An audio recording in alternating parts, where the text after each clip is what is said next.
नमस्कार. आस्था लर्न्समध्ये आपले सर्वांचे स्वागत. बुलढाणा जिल्ह्याची बुद्धिमत्ता चाचणी आपण सोडवून घेत आहोत आणि त्यातील हा 38वा प्रश्न आहे.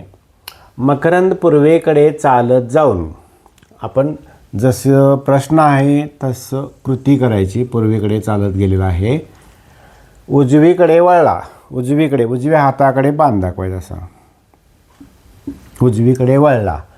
त्यानंतर तो काही अंतरावरून म्हणजे काही अंतर गेला आणि डावीकडे परत वळला. हा डावा हात आहे, डावीकडे वळला म्हणजे असा वळला.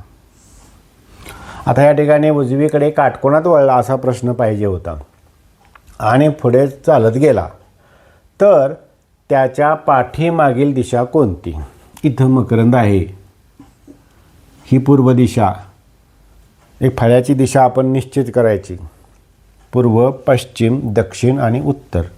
ही पूर्व आहे म्हणजे ही पश्चिम दिशा येणार. पाठीमागील दिशा पश्चिम आली. आता पुढचा प्रश्न पहा. 16, 25, 36, 49, 64. खूप सोपा प्रश्न आहे, कारण हे सगळे वर्गसंख्या आहे. 4, 5, 6, 7, 8 आणि 9चा वर्ग 81 हे त्याचे उत्तर येईल. या प्रश्नात काही विशेष नाही. आता विसंगत पद ओळखा. मुंबई, बंगळुरू, नागपूर, भोपाळ. मुंबई ही महाराष्ट्राची राजधानी आहे, बंगळुरू ही कर्नाटकची राजधानी आहे, भोपाळ ही मध्य प्रदेशची राजधानी आहे, तर नागपूर ही महाराष्ट्राची उपराजधानी आहे. या ठिकाणी 3 राजधान्या आहेत राज्यांच्या आणि एक उपराजधानी आहे, त्यामुळे नागपूर हा गटात बसत नाही. आता या ठिकाणी 41वा प्रश्न आहे. तो झेड बरोबर 52, म्हणजे झेड हे 26वा अक्षर आहे, त्याचं दुप्पट झालं 52. ए सी बरोबर 8. 8 पहिला अक्षर म्हणजे 2 अधिक 3 दोन्ही 6 बरोबर 8 आलं. बी ई जी बरोबर 28, याप्रमाणेच ते आहे बी.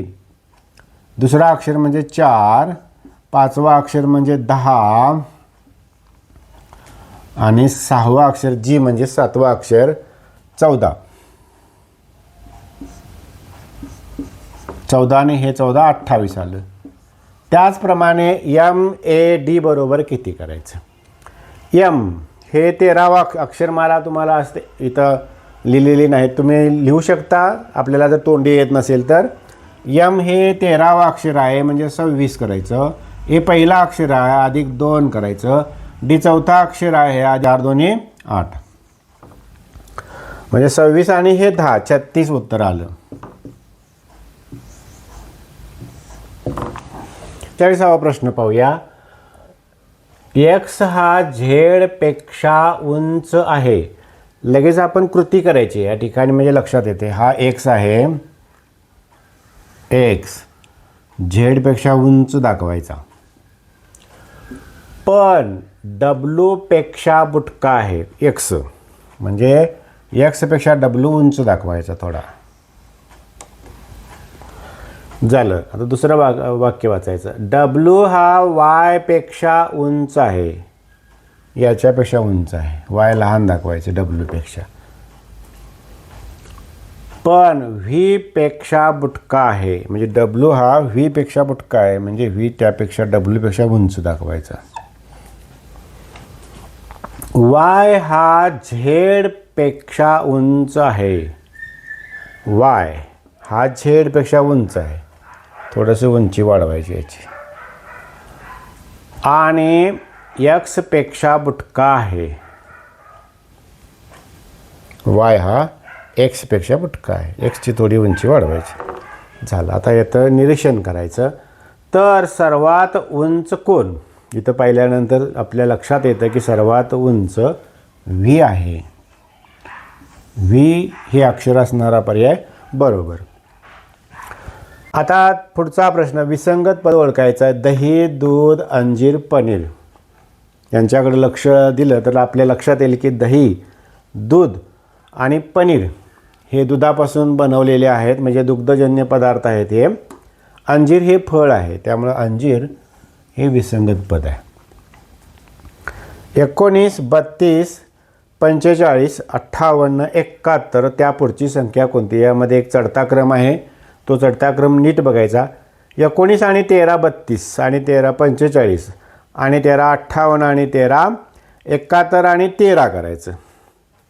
71 आणि 13 84. 84 हे त्याचे उत्तर. आता हॉर्स बरोबर 8 2 5 3 9. तर रोज बरोबर किती? आता या शब्दाचं निरीक्षण केलं आणि या शब्दाचं निरीक्षण केलं तर हॉर्समधील अक्षरं रोजमध्ये आहेत. याचा अर्थ हॉर्समधील अक्षरांसाठी जे अंक आलेले आहेत त्यातलेच काही अंक रोजसाठी आलेले आहेत. पाहूया आपण. हॉर्स याच्याला 8 आलं, ओला 2 आलं, आरला 5, यसला 3 आणि ईला 9. याप्रमाणे आता बघायचं. आरला 5 आलं, ओ 2 आलं, यस 3 आलं आणि ई शेवटचं अक्षर 9 आलं. 5 2 3 9 हा संख्यांचा किंवा अंकांचा गट रोजसाठी येईल. झाडांच्या रांगेत एक झाड दोन्ही बाजूने 5वे आहे. आता ही झाडांची रांग आहे, इथं एक झाड आहे, हे 5वे आहे. म्हणजे इथं किती आहे? 1 2 3 4 आणि इकडे 4. 1 2 3 4. इकडे 4 इकडे 4 आणि दोन्हीकडून 5वे आलं. तर एकूण झाडे किती? हे 4 4 8 आणि हे 1 9. एकूण झाडे 9. मांडणी करणे महत्त्वाचं, म्हणजे पटकन लक्षात येतं. तोंडी इथं करायला लागला काही वेळा गफलत होऊ शकते. आता KMO बरोबर 11 13 15.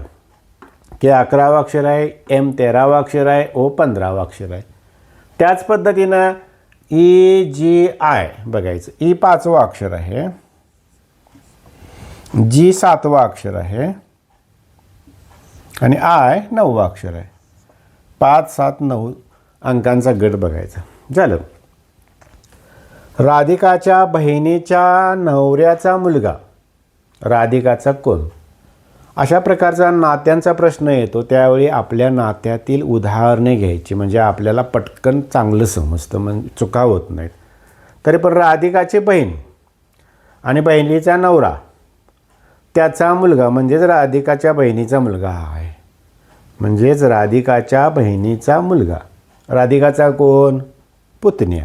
म्हणजे बहिणीच्या मुलग्याला पुतण्या म्हणतात आणि हा पुतण्या राधिकाला मावशी असं म्हणणार. म्हणजे याचं उत्तर काय येणार? पुतण्या. आपण शेवटचे 2 प्रश्न पाहूया. गाय गवत याच्याशी सुसंगत पर्याय कोणता? पक्षीदाणे, विद्यार्थी वर्ग, वृत्तपत्रे, संपादक, कारखाना, उत्पादन. आता ह्या सगळ्यांचं जर निरीक्षण केलं तर सगळेच सुसंगत आहेत. विद्यार्थ्याशी वर्ग निगडीत आहे, पक्षाशी दाणे निगडीत आहे, वृत्तपत्रांशी संपादक निगडीत आहे, कारखान्याशी उत्पादन निगडीत आहे. मग पुन्हा आणि जरा लक्ष द्यायचं प्रश्नाकडे. गाय गवत खाते हा मुद्दा महत्त्वाचा आहे. त्यामुळं पक्षी दाणे टिपतात किंवा खातात हा मुद्दा बरोबर आहे. त्यामुळे हा पर्याय येतो, पक्षी दाणे. रिकाम्या जागी भरा. आता इथं अक्षरांचा एक गट दिलेला असतो, तो गट शोधला पाहिजे आपल्याला. समजा DEF असा जर गट धरला तर दुसरा गटसुद्धा कसा येईल? DEF येईल. डी खाली लिहिलं मी. परत DEF येईल. DE हा F झालं.